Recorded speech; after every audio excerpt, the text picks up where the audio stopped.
Welcome to a new episode of Outside the Panels with your host, Johnny the Machine Hughes.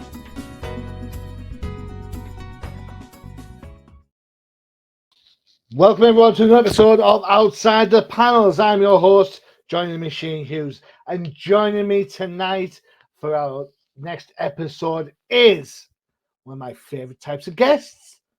It is a returning guest. I love returning guests. It means that the jokes were funny the first time. How cool is that?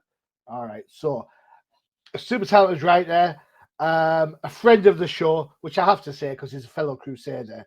It is Nemesis himself. It's Mr. David Howard. What's going on, everybody? Thanks for having me back, Johnny. Always good to talk to you. So you look so beautiful over there. So How's things over in sunny California? oh, it's doing good. We're in the 70s here. I'm sitting here. I do have pants on, but I got no shoes on. I'm just hanging out, chilling out, relaxing. So ready to talk comics. TMI. Just hanging out. It's not that type of show. Leave your keys in your pocket. Don't put them in the bowl. All right. We're here to talk about your next new book. Nem, I've got to say, apart from reviews, of which I am the machine, you must be one of the most published Crusaders in the gang. How have you managed to sort of continue pulling these books out of the ether and giving them some life? Well, it's just it's what I've wanted to do forever, and being around such talented people with Crusaders and being around people like you and Almega and Bud and Bobo and everybody who's doing their stuff, it just pumps you up to want to do the stuff that you want to do, and I'm passionate about writing and making comics. And so and I'm lucky to be surrounded by a bunch of talented people. I mean, through Comic Crusaders, I've met my partner in crime, Jeff Bracey, who is really big into this book as well, so yep. You can't speak enough about being around people who are passionate about what they want to do, and it makes you fired up about what you want to do, and it's really cool. So cool. Excellent. I was lucky enough to see your book, one of your books, live in the wild, as it were, as I was over at Thought Bubble last year. Really? Yeah, when you saw the photograph, I went and said hi to the ASAP guys. It's like, dude, yeah. So I saw your book live on the table. I was like, oh, look at that beauty. So your book's made it all the way over to the sunny UK, man. Hey, that's great. It's really cool. I mean, I've seen some pictures of it in some comic shops and stuff as well. It's just kind of blows you away. So it's an amazing thing. I can understand. I can empathize a little bit on this because one of the first reviews I did for Crusaders 9.5 years ago, I walked into my local comic book shop and there it was. There was the comic, and I said to my wife, "I've reviewed that comic. I wrote the review last week." And it's I get it. It's a buzz. It's a buzz for sure. But enough about us and Crusaders. It's about you. It's about you and your book. So what's going on with this new book? It's Phoenix Throne, correct? It is called Phoenix Throne. It's part of a larger setting called Blood World.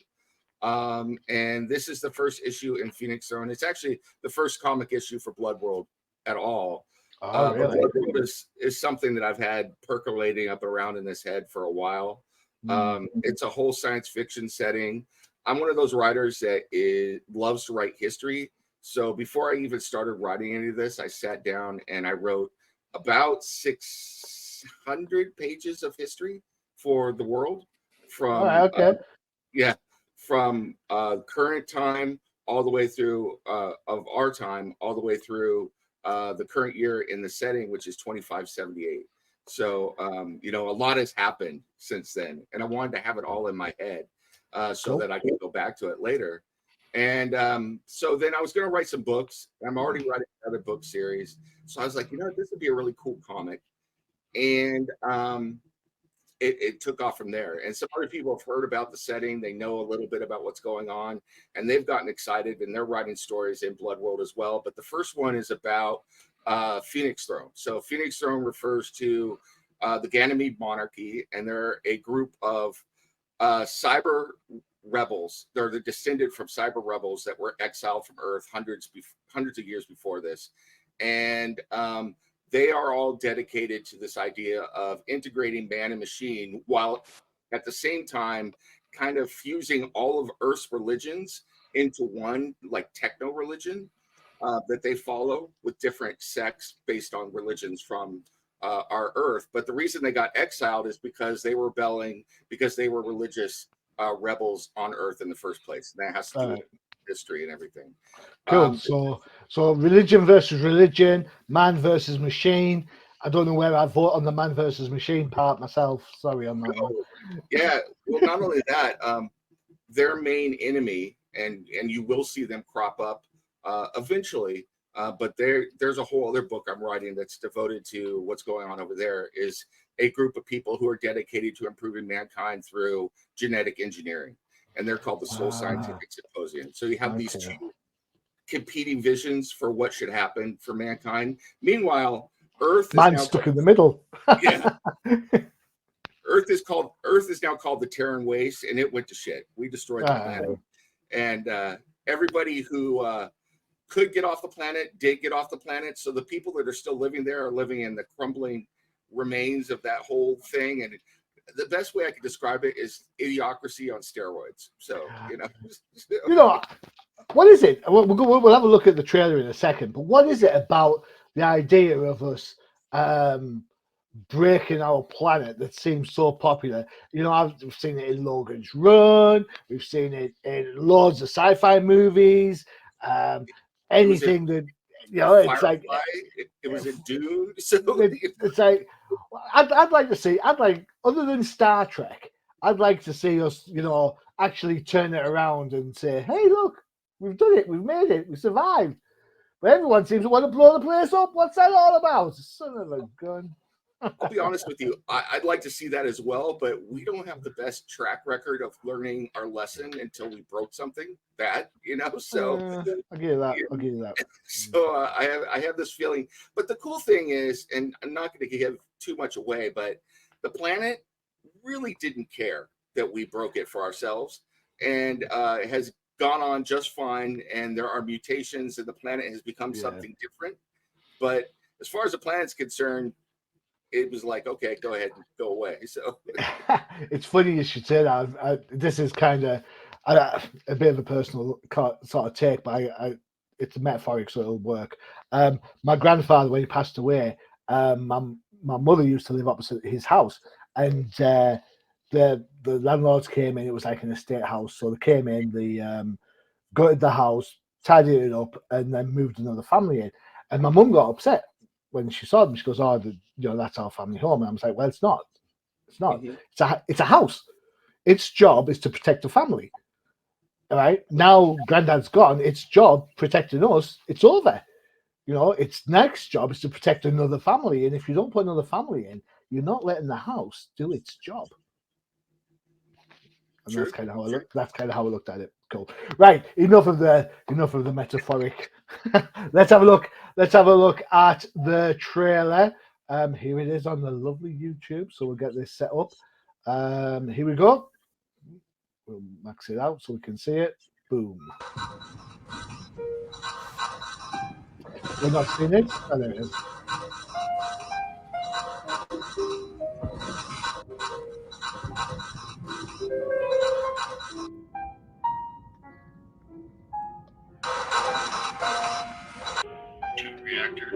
Bring down crystals to 4.7 megaseconds. 47 Fuselers on approach. Drop ship in 3, 2, 1. 786 Marines, ready to get some. We're in the pipe 5 by 5. Roger, bar approaching Animal 12. Watch yourself over their heads. Where's the Queen? Where's the Queen? Seamus is show. Picking up a little chop here. Getting some fire from the planet.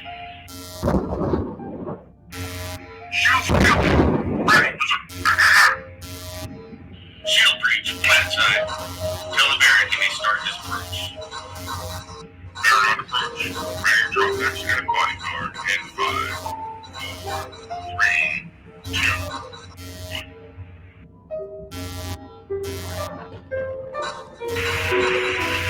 Secure that left leg.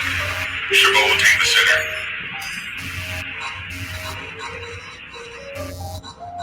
Civilian population past 5.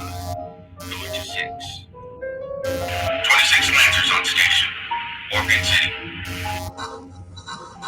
Notify the Baron that all civilians have been pacified and are confined to quarters.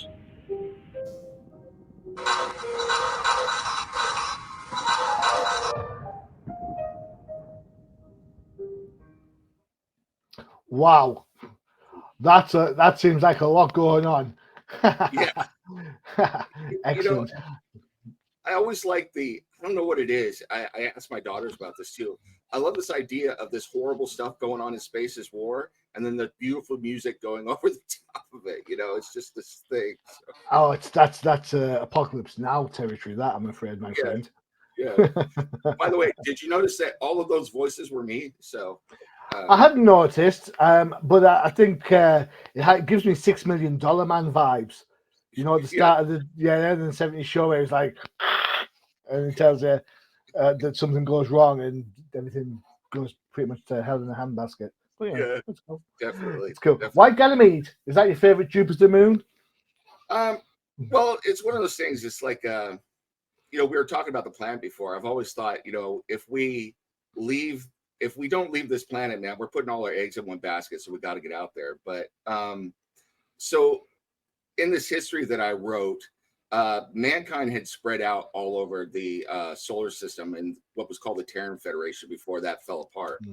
And so, like I said, the people on Ganymede, there was a research station there, but they had all done these cyber rebellions and then left the planet because there was religious stuff going on without going into more detail.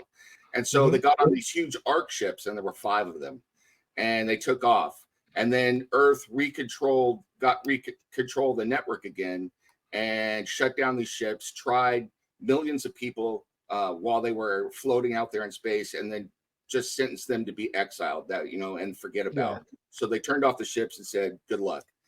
And so 3 of the ships disappeared. 1 of the ships crashed into the sun. And then 1 ship, the people took control of the ship and landed on the nearest planetary body, which was Ganymede.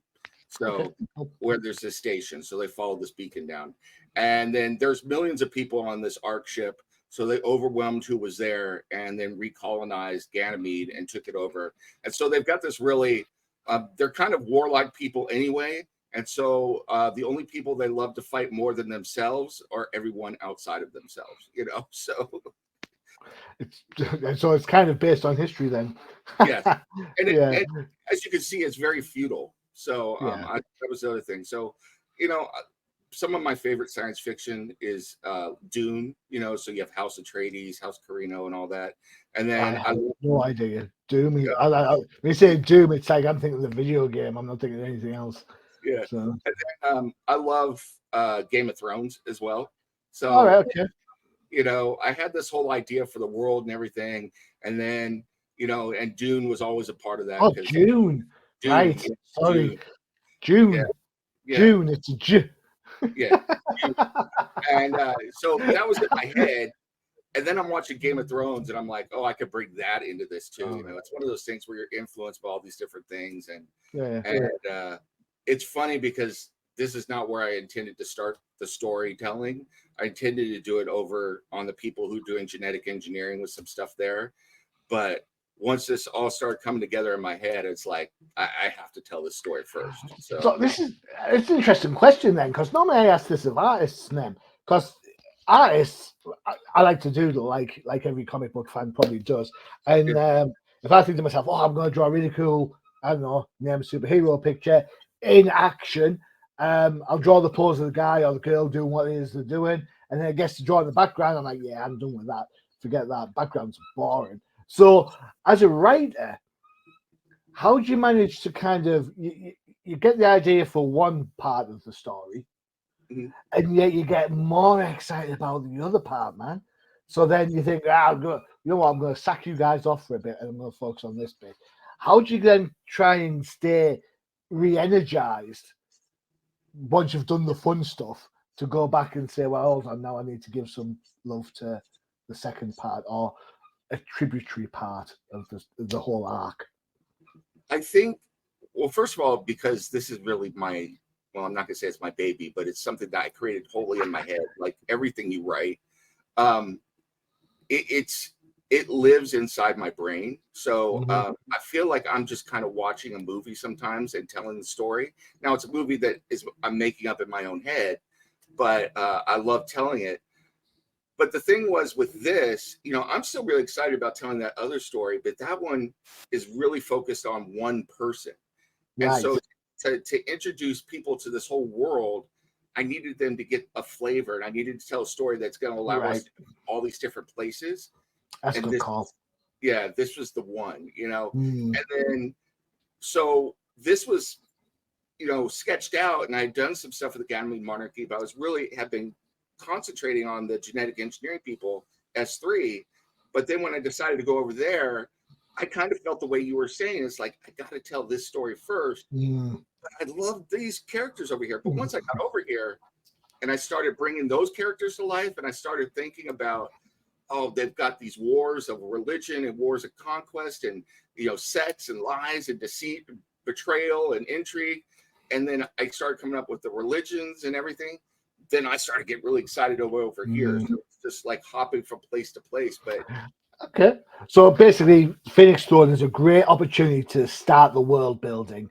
And then this is going to be your kind of, your book that joins every other element into it.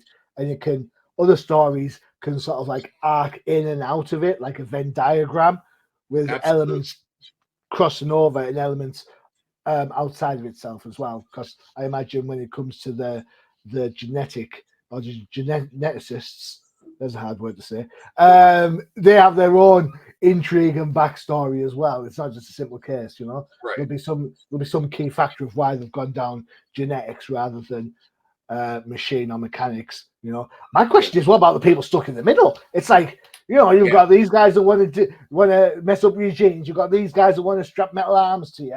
It's like, what about the people in the middle who say, "Hey man, I'm just cool as I am." The hippies, like, hey man. Well, it's funny you bring that up because somebody else Shadewing, Steve Sellers, he had a cool idea for some of those people in the middle, and he's going to develop that eventually. But these people in the middle, you're absolutely right. They're stuck between these two groups fighting it out, and the people in the middle just want to make a living. They just want to survive. They just want to live as me, man. Yeah, so there are people that are living on the asteroids belts. There are still people living on Earth. There's people who are picking clean the technology from Earth, and that's supposedly illegal. So they're like smugglers and stuff.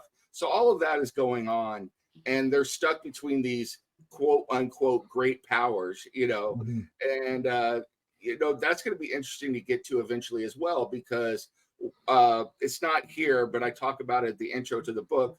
I list some places that kind of just tickle the imagination, and one of the short stories I have is for a place called the Pleasure Houses of Venus. So there's floating. Yeah, I'm saying the baby some fishnets in that place. That's all I'm saying, my friend. There might be floating in the clouds. Hey, don't be dropping teasers like this. There might be fishnets.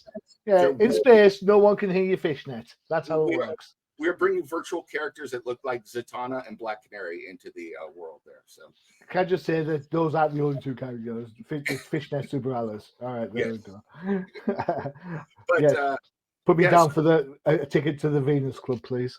But these people are just doing their thing, making their living. It's a casino, there's a resort and everything. But these other groups are always coming in trying to tell them what to do, So it's like, and the ordinary person just wants to get by. Meanwhile, there's farmers out there and all sorts of stuff going on. It's interesting. And I think the biggest choice I made was that we still haven't gotten out of our own solar system. And I will say that eventually I plan on them making that breakthrough, and then what happens, So Yeah. Oh dear God, more chaos. Right, time for a break for one of our other shows. Nem, you're an expert in this. You've been around the block. Don't take that the wrong way. So you have a choice. I'll give you, a choice. You can go. Are you ready? This is what we've got. Yes. We've got Crisis and Toyverse. We've got K-pop, Old Timers, MPP, TDC. Those are your choices. Where do you want to go, my friend? I will say that I always love looking at his posts and watch his stuff. So I want to go Crisis and Toyverse. So You got it, my friend. Here we go. It's a crisis in the Toyverse.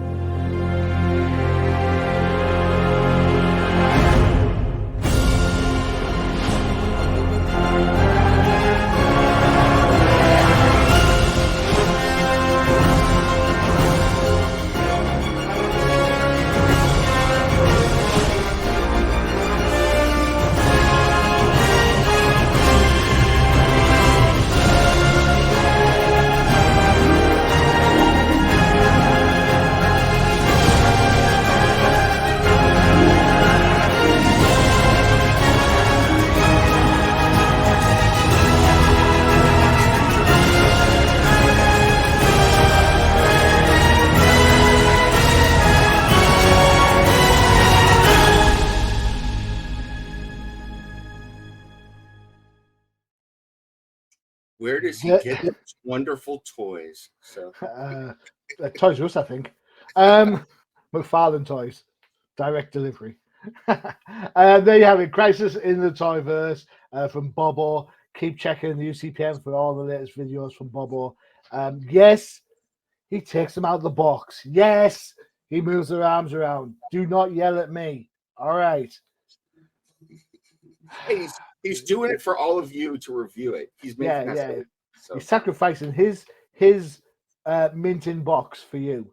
yes. Just remember that. Probably got two of everything, like, but I'm just saying. Now I got to ask you a question. Are you a mint and box person or are you a take it out Oh, person? I'm a mint in box person. Oh, okay. Well, I'm a comic book collector. The first thing you do when you buy a comic is stick it in a bag, put a board behind it, put a bit of tape in, stick it in a box. You know why? It's like, taking anything out of a box is just bonkers. I've got a couple of figures that I took out of boxes early, and I really regret it, but still, I like them. Anyway, sorry, I was looking over that. That's where my figures are, over there. I'll show you them later. Right, we've had a look at the video. As bonkers as that was, let's have a look at the comic. Give us some context to what we're seeing. Who's the hottie in the front? Woo. That is the Baron Dominic Chabot, and he is one of our main characters. And the hottie in the front there is a princess who is under. Let's say that her virtue is in dispute in the beginning. All right, so basically it's Dale Arden then. Okay, got it. Yeah. So and she is important for this first part of the story. So and if once you get into the book, you'll see why. So I don't want to give too much away on that one. Cool, that's fine. We are going to have a look at the book, but we're not going to go too far around the place. I have a quick question to ask you though, my friend. Yep. One of the things that really sort of I wouldn't say bugs me too much is letterers deserve cover credits. Okay. Hey, I'm just saying. Actually, to be honest with you, you got me on the whole giving letters to credit a long time ago. I thought about putting the letters on the cover, but I didn't know if that's standard, so I didn't do it. But hey, if he says do it, I'll do it. So I just think it's like it's an important part of the book. Yeah, that's all I'm saying. I mean, and I'm really not having a pop at you. I'm really not. It sounds like I'm not. I mean, you credit him in the credits, right? Yeah. That's a good call. I've seen DC books where nobody gets no credit, so Yeah, but definitely. I'm looking at you, Doomsday Clock. Yes, I am. I haven't forgotten or forgiven. Just saying. All right, so here we go. We've talked about Blood World before, as how it's interconnected. What you write novels as well, right? You write prose books as well as comic books. Yeah. How hard is it for you then to move away from the kind of novel typing away to give something that's a little bit more streamlined and to give the artist a chance to explore what the words that you've written. Are you a full script guy? Are you a Marvel script guy? Is somewhere in the middle? I'm a full script guy, so yeah. Page 1, panel 1, a planet. Yeah. Panel 2, 2 planets. I always start my scripts off by saying to anyone who's working with me, this is just how I saw it in my head. But you are the artist. Please feel free to take artistic vision or whatever, because you're part of the process too. Something Cool. to that effect. But yeah, I one of the artists that's worked with me before said he felt like I was writing his own little short story, and he liked it. But Cool. I love to write a full description of what I see in my head for each panel, and everything. And then if I think it's really important for the story, then sometimes I'll say, this is how I think it should be shot or whatever. Mm-hmm. But if I don't think it's like vitally important, then that I always leave to the artist to figure out how to do for the most part. But Mm-hmm. There are some things I like on OPSEC for ASAP Imagination. I really love the stuff that they did in like Ultimate Comics, where the action explodes out of the panel, so people get thrown like in a fight through the panel and stuff like that. So I'll stay stuff like that for sure in the script. So cool. So panel design and page design, do you leave that to the artist, or do you even go as far as say, right, I want 4 panels, crosshatch, this, that, the other? I don't ever go in that much detail, but there are times when I say I want, this needs to be a full panel and that needs to be that. It just depends. Like if I think that it's really important to the way the story has to go, then I'll specify it. Otherwise, I leave it up to the artist. So that's kind of the way I do. I'd be tempted to put some red herring panels in there as well, because it's like, let's make this a big panel. It's got nothing to do with anything, but let's have a really big close-up picture of a salt shaker. Let's just see if we can mess with the heads. Honestly, I think the hardest part, one of the things you don't have to do in a regular prose book is that you also have to think about how it gets laid out and the page turn and where the pages fall and everything like that. That's pretty difficult, So like this page in particular, I told the artist that I wanted like the diamonds like that. And he did something different with it, and I liked it. But that was first my idea, and I wanted like the battle in the background, and then this laid out like that. And then he took that and did something a little different, and I kind of dug it. So cool, excellent. Are you a takeover Ted, or do you let people breathe? I always think writers are mini editors all by themselves. Yeah. Is that you, or you're just really laid back about it all? No, I think I do tend to take more of a backseat unless it's like completely off from what I originally intended. So, I mean, there's been a couple times where I looked at something and I was like, no, this really isn't what I was looking for. But most of the time I'm like, as long as it meets the spirit of what I wrote, I'm fine with it. I'll be honest, there are times when I see it completely different in my head than what comes up on the page. But I also have to understand that I'm an indie comic, and these pages have to be drawn, and they only have a certain amount of time to draw them, and everything. So it can't all be like 4D or whatever the word, like super high resolution and all right, 4K and all that other stuff. So I'd like it to be like that, but I don't have $1,000 a page to spend. So. So let's have a look at the if your creator list, because obviously you're the writer. Artist wise, let's have a quick look. So it's a Tosin Awasuka. Yeah, there you go. Tosin's a really talented artist, really cool dude. He's from Nigeria, so. All right, okay, cool. Jeff Bracey is on colors. Also provided the cover, right? Yeah. Well, Jeff did some of the colors. I got to fix that. So I made a mistake. I got called out on it, rightfully so. So Tosin did most of the colors. Jeff did some other coloring on it as well. So all right, okay, cool.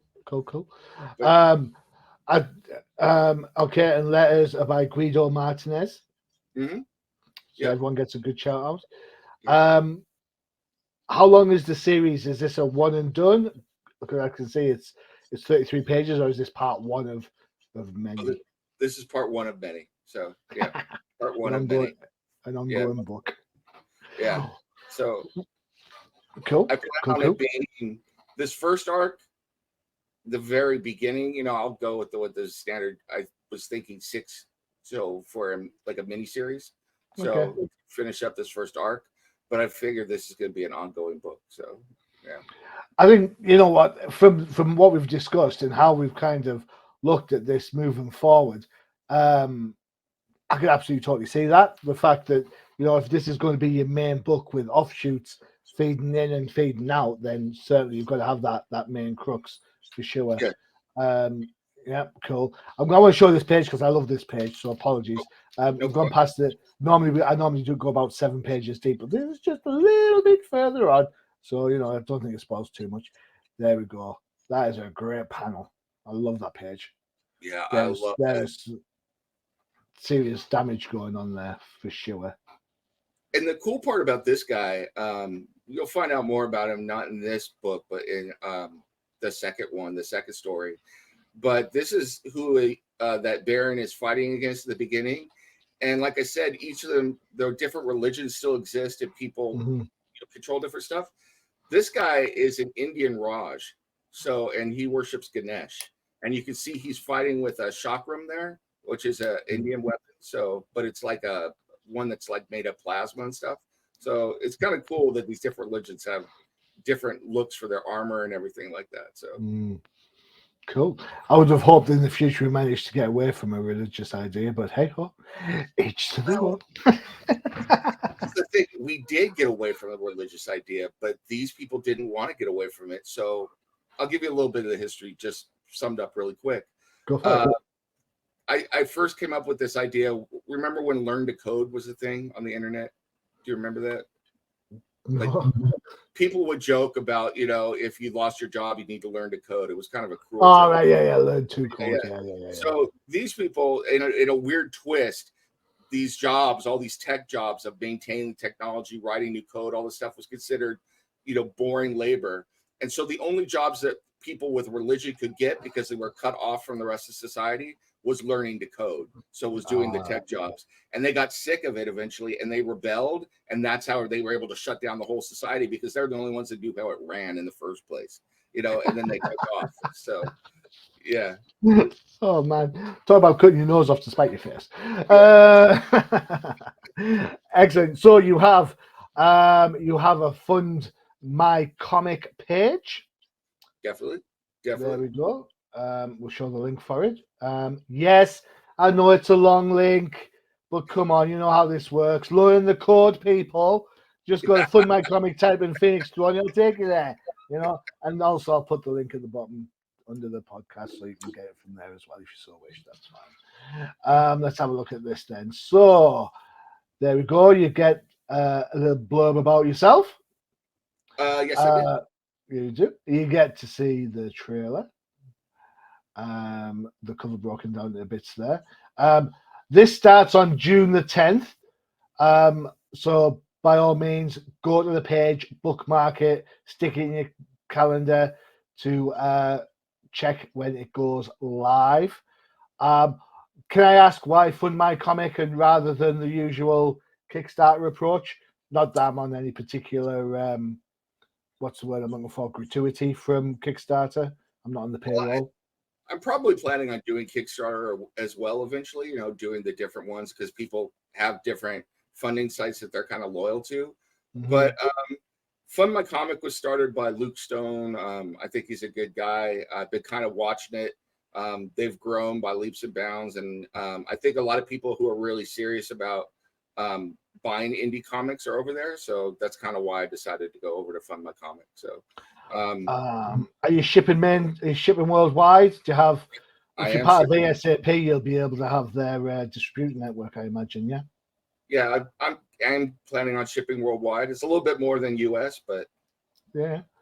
gotta give it So I'm good. glad to see you've got a digital copy on there. That's really important for international backers, for sure. Yeah. And we're also doing early adopter. So if you buy either the digital or the physical in the first week of the campaign, you get 40% off on the digital and 20% off on the physical. So cool. Nice. Cool, Yeah. cool. So you get a nice little, I suppose, synopsis of the characters. Let's see. Dune, Game of Thrones, Battletech, Sci-Fi, Thunder, The Barbarian, Alternative History. Those are quite a lot of influences you've got going on there, for Yeah. sure. But, you know, I like the art. We've just looked at that panel already. That's cool. Space monkeys. Oh, my God. we you know who am I talking to? You, of course, you know this. You're the machine, but you know all the old 70s and 80s comics that had the cool ads and stuff in them. Yeah. I did some fake ads that are in the book. I did some ad, like there's an ad for Comic Crusaders in the book, and then on the back, I wanted something like you would find on the back of the old comics. So it says sea monkeys. We had space monkeys. So. Of course. Excellent. So yeah, all the other bits and bobs you can get from that. I like that. Really well put together. Really well done. I like that a lot. For Fund My Comic, potential Kickstarter down the line, fulfillment through ASAP potentially. So you seem to have got your bases covered there for sure. Yeah, definitely. You know, it's been a learning experience, but it's cool. I'm hoping it'll get out there into the wild and people will like it and pick it up. You know, we're not asking for a lot to fund this, just enough to cover print costs. You know, so for printing the book. So we're only asking for our initial funding, $250. So, and yeah, that's all right. But you know, I'm committed to this. So it's kind of the thing where I'm putting the time and the money in up front because I really believe in it and I want people to get it and check it out. So cool. You want even more Nemesis? You've got your own little web page going on. Where's it at? There it is. Latest from D.W. Howard. Yes. That's good work. You know, you can sign up for any updates, stick your dates in there, and you'll be able to get all the updates. So you won't need to put diaries in there wherever for remember about Phoenix Throne.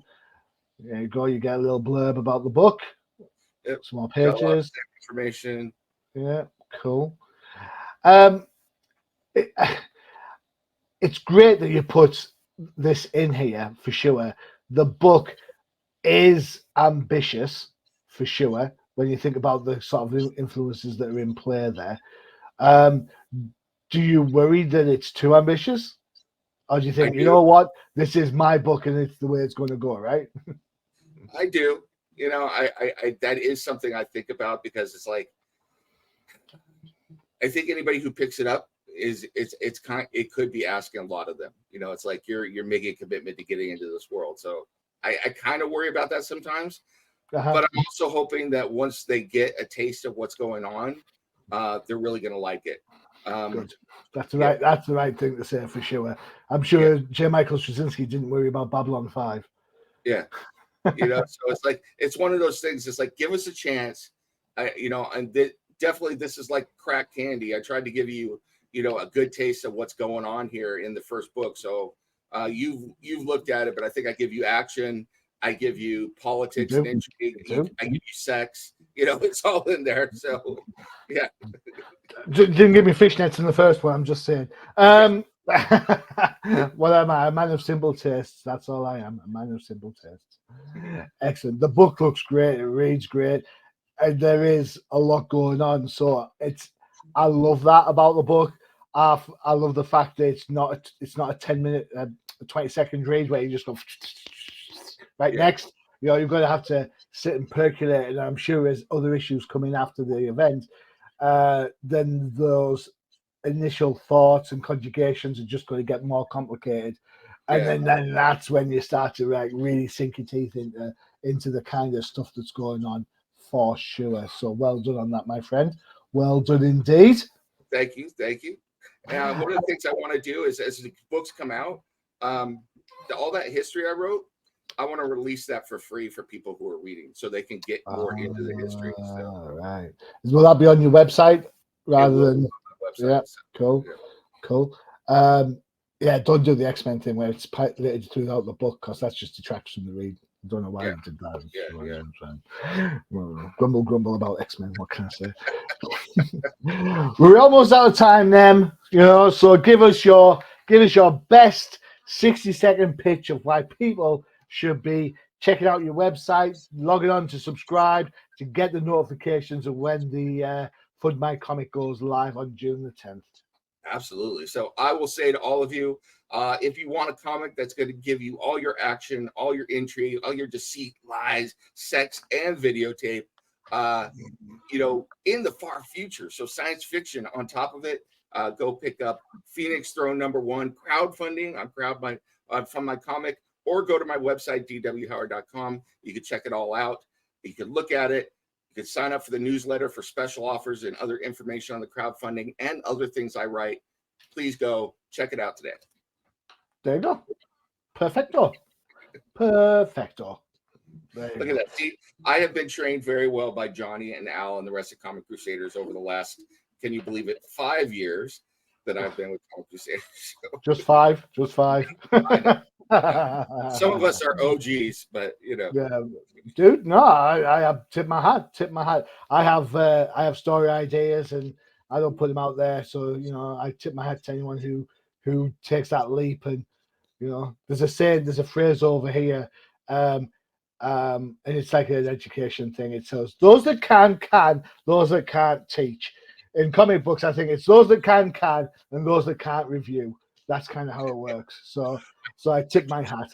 We're speaking about creatives and Comic Crusaders, though. I don't know if you got a chance to do this. It's kind of weird because we're interviewing me for Blood World, but there was another creative for Comic Crusaders I wanted to give a shout out because we just found out recently he passed away. So, cheers to Chris Buse, wherever you are.